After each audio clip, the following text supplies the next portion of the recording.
Hello and welcome to the tutorial on creating games with Microsoft PowerPoint 2010. Evidence suggests that using games in teaching students across ages and subjects has overall positive effect on knowledge acquisition, behavior change, development of problem-solving techniques and strategies, among others. While there are multiple software applications to develop games that range from simple to more complex or serious games, they are not always affordable and often require a steep learning curve. Nevertheless, there are other options to the costly software. That is to utilize what is already available on many personal computers, which is Microsoft PowerPoint. In this tutorial, I will show how to create two simple games using PowerPoint 2010, Jeopardy and Hidden Object Game. But do not be discouraged if these are not the games you would prefer in your classroom. The techniques and strategies that I will show can be used for other games, or even to improve your PowerPoint slides. So today we will learn how to create a storyboard or a game plan, how to create Jeopardy and Hidden Object Game in Microsoft PowerPoint 2010 using hyperlinks, audio, animation, basic image and drawing processing, as well as table and font manipulation. And finally, how to export the games into a compatible format. Let's start with the Jeopardy game. Just like any other activity used in a classroom, a game is a teaching strategy and requires serious consideration of multiple aspects, like pre-planning of the activity, learning description and prerequisites, materials needed to develop the game and then for it to be used by students, evaluation techniques, and so on. For the purpose of this tutorial, I have only completed some parts of the table that are particularly important for today's task. However, for your own planning, completing it in full will be very helpful. Let's say that this game will be used for a geography class, and our goal is to improve students' knowledge of capitals of 20 countries in Europe and South America. So what we will need will be one introduction slide with title, description, and instructions. Here I say that it is optional and I will not be creating it for this tutorial.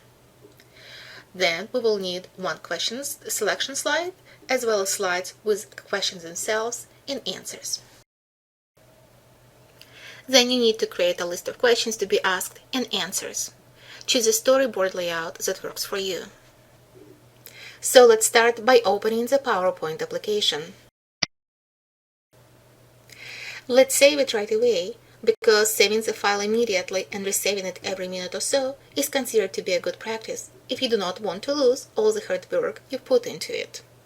To save it, click on the File tab and click Save As to A. Now that our PowerPoint is saved, let's create the background image. To do so, go to the Design tab and select the theme that you would like to have as your background.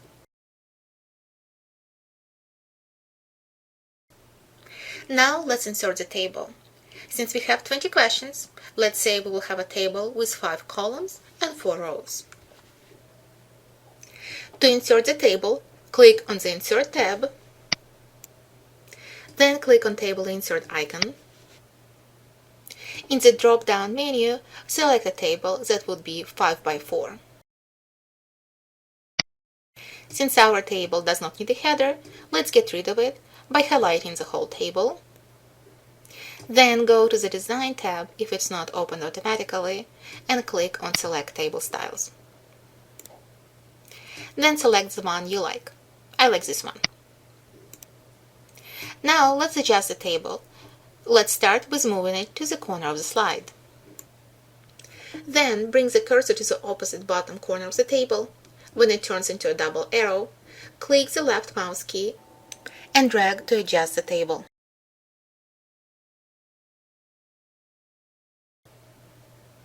Cells will readjust automatically. Now let's fill out the amount of how much each question is worth. And now let's readjust the text in the table to make it bigger and bolder. To do so, highlight the text in the table, go to the select the size and the type of the font that would fit nicely in the table. If you want, make the text bold. And also, let's readjust so that numbers are in the center of each cell. To do so, right-click without removing the highlight. To place the text in the center of each cell, click on the Layout tab, then click on the center and then on the center vertical button. Now let's create a question slide. To do so, click on the New Slide icon and select the slide that you would like. I will choose the title on the slide. And now let's type in our first question. For example, what is the capital of France? And now let's create a hyperlink button that will return us to the question selection slide. To do so, click on the Shapes icon and select the shape you would like.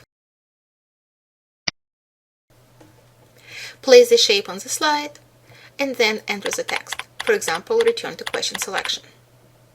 You can make it bold or readjust the text size by highlighting the text, going to the Home tab, and choosing the appropriate icon. Now let's hyperlink the shape with the question selection slide.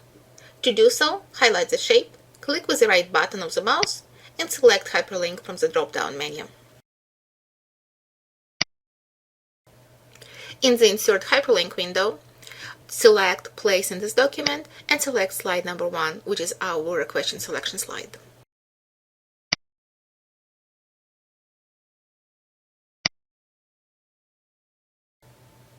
Now let's create the answer slide. Here we want to duplicate the question slide so that not to recreate the hyperlink to the question selection slide. To duplicate, right-click on the question slide thumbnail in the left panel and select Duplicate Slide from the drop-down menu. Now change the question text to the answer text. Next, create a hyperlink button from the question slide to the answer slide.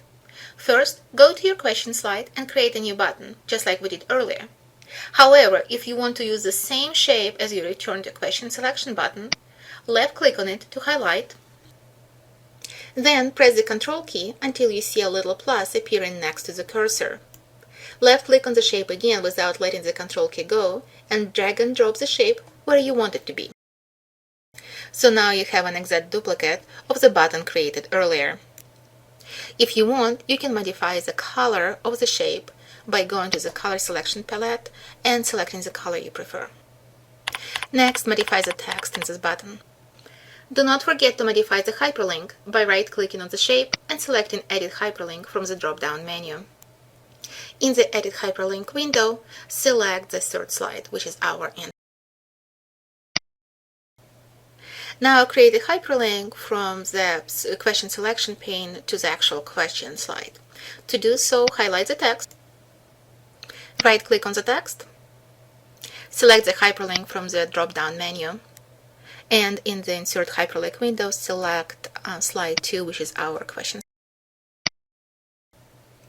To create question and answer slides for the rest of the questions, repeat the discussed steps. You may want to duplicate slides, though, to save time. Now let's export our game.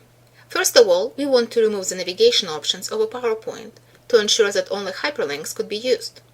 To do so, click on the Slideshow tab, and then click on the Set up Slideshow icon. In the new window, click on Browse at a Kiosk, Full Screen, and then select manually under the Advanced Slides.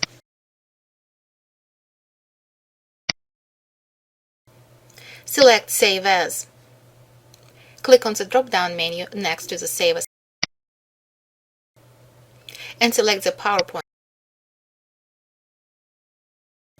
So let's see what we've got.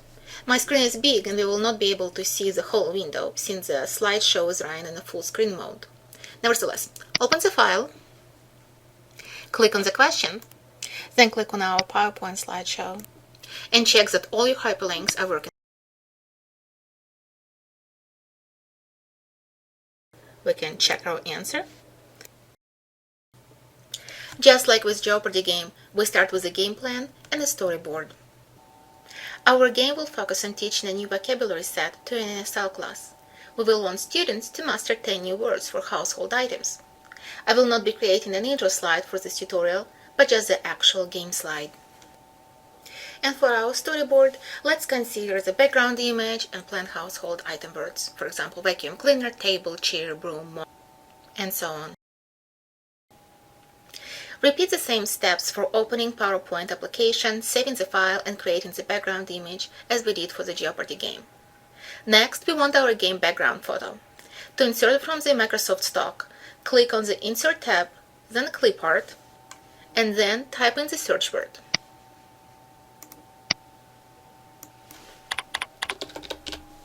For example, room. For example, this one. Click on it, and it will automatically insert into your window. But make sure that our vocabulary words do not coincide with the background image. We will also want to move the picture just a little bit so that we have enough space for our word selection. Now let's close our thumbnail pane since we won't need it. But open the selection pane to make our work with multiple images easier. The selection pane is located under the Arrange icon on the Home tab. To make our life easier, let's give the name to our background image and repeat the process for any future images that will be added. To do so, click on the shape name. Now let's start inserting images for our words. Use the search for area to find the desired image, for example vacuum, and insert into the slide. We can move it a little bit to the side so we can actually see the image. Many clip art images are not attractive and have extra color or shade, but often we can modify it. To do so, right-click, bring the cursor to the group, and click. Now highlight a part of the image that you would like to remove and press the delete. Likewise, you can change the color of individual portions of the image by clicking on the part and changing the color in the color.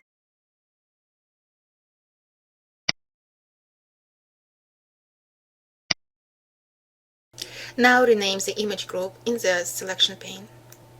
Now move the image to the desired place and resize if needed. To resize the image, make sure that you highlight the whole image and not only part of it.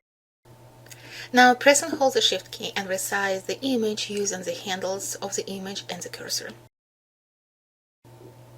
However, the ungrouping technique will not work for photos, but we still can remove the background. So find and insert your picture. Click on the picture and make sure that the Format tab is opened. Now click the Remove. The area covered in purple will be removed. To adjust the parameters of the area, you can move the box handles. To keep or remove specific areas of the image, use a set of icons in the top left corner of the window. For example, to keep a specific area, click on Mark Areas to Keep and outline the areas by placing dots at varying distances.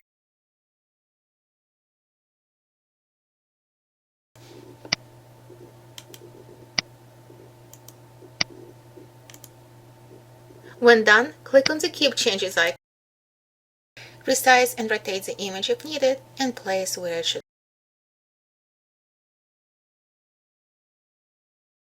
Good to go. Next,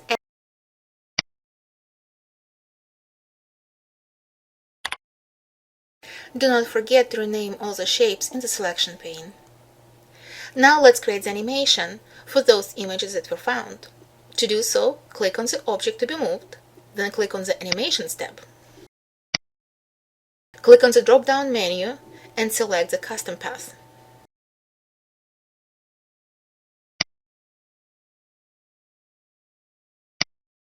Select a path and readjust the beginning and end points if needed. Then you can preview.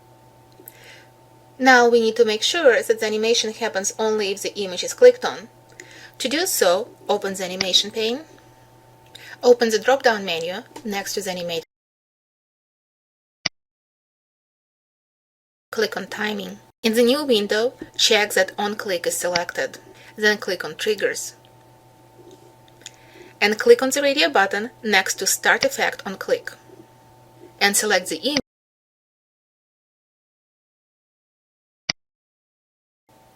And that is where the renamed objects or shapes are particularly helpful. Then click OK and repeat the steps for the rest of the images.